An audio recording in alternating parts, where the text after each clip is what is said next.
Guys welcome back to my YouTube channel.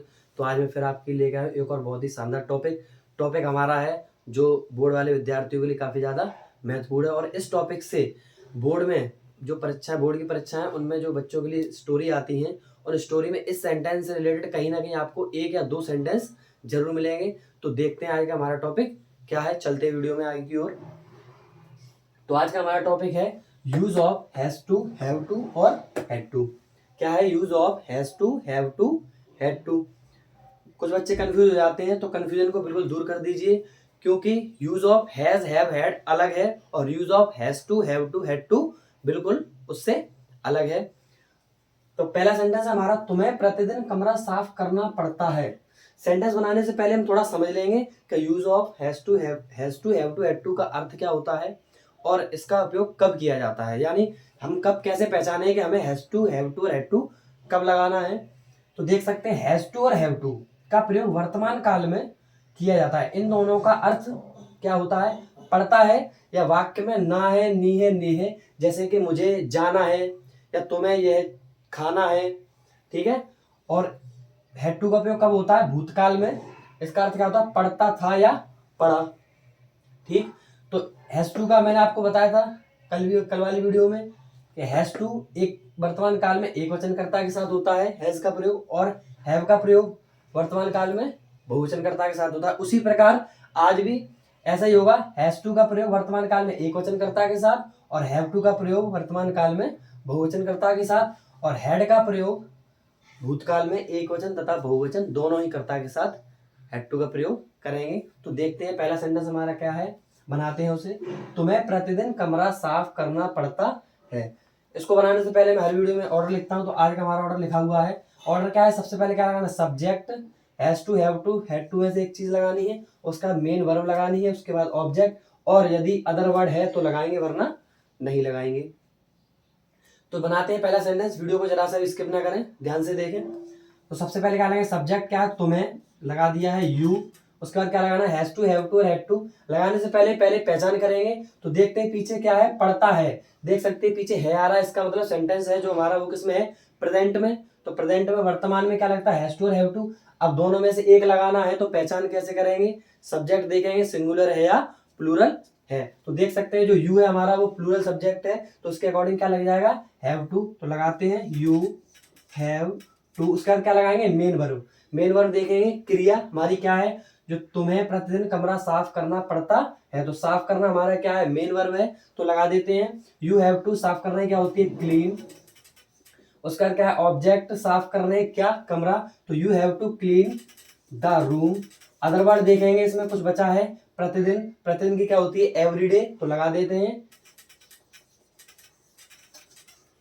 देख सकते हैं हमारा पहला सेंटेंस बनके तैयार है, ऑर्डर की हेल्प से हमने बना लिया है। तो सेंटेंस क्या बन के आया है, you have to clean the room everyday. इन वाक्यों में कहीं ना कहीं बाध्यता या मजबूरी को प्रकट किया जाता है। जैसे कोई कार्य हमें अवश्य करना है, वो हमारी क्या है, मजबूरी है। जैसे पहले सेंटेंस में ही आप देख सकते हैं, तुम्हें प्रतिदिन कमरा साफ करना पड़ता है, यानी करना ही पड़ता है, यानी वो क्या है, मजबूरी, यानी वो आप उस कार्य को करने के लिए क्या हो, बाध्य हो, आपको वो कार्य करना ही करना है। तो उसमें क्या है, मजबूरी प्रकट हो रही है। इसी प्रकार जिसमें मजबूरी प्रकट होती है और लास्ट में ये आता है पहचान के लिए है, वहां पर हम हैज टू, हैव टू और हैड टू का प्रयोग करते हैं। उसी प्रकार नेक्स्ट सेंटेंस है, देख लेते हैं। राहुल को बनारस जाना पड़ा। राहुल को बनारस जाना पड़ा। तो सबसे पहले क्या लगाएंगे, सब्जेक्ट। सब्जेक्ट कौन है, राहुल, लगा लेते हैं। उसके बाद has to, have to, had to में से एक चीज लगानी है।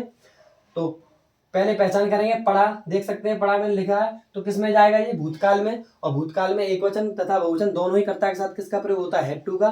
तो लगा देते हैं राहुल हैड टू। उसके बाद क्या है, मेन वर्ब। मेन वर्ब क्या है, जाना यानी गो। तो Rahul had to go to Banaras लगाएंगे। देख सकते हैं सेकंड सेंटेंस भी हमारा बनके कंप्लीट है। इसी प्रकार हमारा नेक्स्ट सेंटेंस है, राजा को यह युद्ध जीतना है, यानी राजा इस कार्य को करने के लिए क्या है, बाध्य है। तो बना लेते हैं राजा, द किंग। उसके बाद क्या लगाना है, has to, have to, had to में से एक लगाना है। पहचान करेंगे, जीतना है, प्रेजेंट में है, एक वचन करता है तो हैज टू, और बहुवचन करता है तो have to. The king singular subject है, यानी एक वचन करता है तो हैज टू लगा देंगे, द किंग हैज टू। उसके बाद क्या है, मेन वर्ब। मेन वर्ब क्या है, युद्ध जीतना। जीतना मानी मेन वर्ब है, तो जीतने की क्या होती है, विन, तो लगा दे दें the king has to win the. Object क्या है, युद्ध। द युद्ध की क्या होती है, वॉर। अदर वर्ड देखेंगे, कोई है इसमें, कुछ बचा है, नहीं बचा, तो सेंटेंस हमारा बन के कंप्लीट है, the king has to win the war. इसी प्रकार हमारा अंतिम वाक्य है, हमें अभी आगरा जाना है। यानी क्या है, बाध्य है, मजबूरी है, यानी हमें अभी ही जाना है। तो बनाते हैं सेंटेंस को भी। सबसे पहले क्या लगाएंगे, सब्जेक्ट। सब्जेक्ट क्या है, हमें, यानी वी। पहचान करेंगे पीछे जाके, तो सेंटेंस में देख सकते हैं जाना है यानी प्रेजेंट में है, सिंगुलर सब्जेक्ट तो हैज लगेगा, और प्लूरल सब्जेक्ट है तो क्या लगेगा, हैव। देख सकते हैं आप, वी हमारा प्लूरल सब्जेक्ट हो तो क्या लगाएंगे हम, हैव टू, तो लगा देते हैं वी हैव टू। उसके बाद क्या है, मेन वर्ब। मेन वर्ब क्या है, जाना। जाना होती है गो, तो we have to go to Agra. अब अदर वर्ड बचा है, अदर वर्ड देखो कोई बचा है इसमें, बचा है इसमें अभी। अभी की क्या होती है, नाउ, तो लगा देते हैं। सेंटेंस हमारा लास्ट वाला ही बनके तैयार है, देख सकते हैं, हमें अभी आगरा जाना है, तो we have to go to Agra now. तो आज का टॉपिक भी क्लियर होता है। टॉपिक बहुत ही छोटा सा था, लेकिन छोटी छोटी चीजें ही हमें, हमारे लिए कहीं ना कहीं समस्याएं बन के सामने आती हैं, तो ऐसा नहीं होगा। हम पहले से ही छोटी छोटी चीजों को क्लियर करके चलेंगे, जिससे कि हमें आगे कोई दिक्कत ना हो। देख सकते हैं, इसमें बताया था मैंने आपको पूरा कि प्रेजेंट में क्या लगाना है और पास्ट में क्या लगाना है, और मजबूरी और बाध्यता इसमें प्रकट होती है। वाक्य को देखते ही आप पहचान लोगे, आपको पता चल जाएगा कि हमें हैज और हैज टू, हैव टू और हैड टू कहाँ और कब और कैसे लगाना है। और एक छोटा सा ऑर्डर हमने लिखा हुआ है, ऑर्डर मेरी हर वीडियो में आपको मिलता है। वीडियो अच्छी लगी हो तो वीडियो को लाइक एंड सब्सक्राइब जरूर करें, और जिससे कि आपको नोटिफिकेशन मिलता रहे, और बोर्ड वाले विद्यार्थियों से ज्यादा संपर्क करें। जय हिंद दोस्तों।